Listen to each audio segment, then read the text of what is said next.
Ang kwentong ito ay hango sa totoong pangyayari patungkol sa isang plantasyon ng prutas na di umano'y may mga kababalaghang pangyayari sa tuwing sumasapit ang kadiliman ng gabi.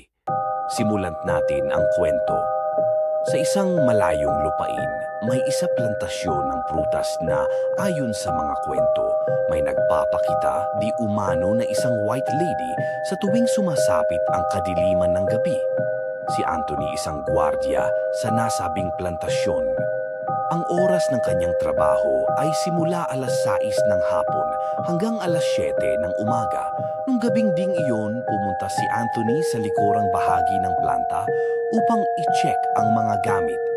Habang siya ay naglalakad, ay may biglang kumalabog sa kanyang likuran na para bang may nahulog na kung ano sa di malamang dahilan.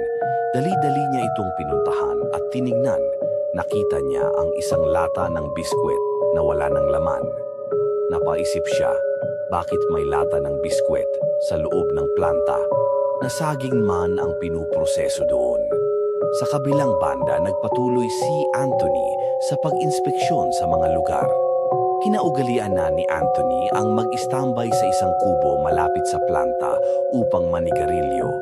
Pangtanggal antok ayon sa kanya, habang siya ay nagmamasid sa paligid, ay may bigla siyang naaninag na isang kulay puti na korteng tao na may mahabang buhok malapit sa planta.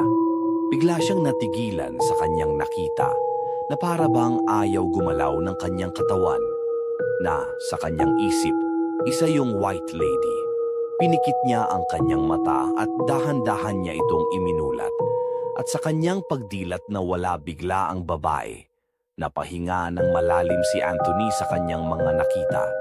At sa pag-aakala niya, tapos na ang pagpaparamdam ng white lady nang bigla siyang nakaramdam na para bang may malamig na hangin ang dumaan sa kanyang likuran, at sa kanyang paglingon bumulaga sa kanya ang nagkatawang muka ng isang babae at sumigaw ng isang katagang, "It's a prank cake!"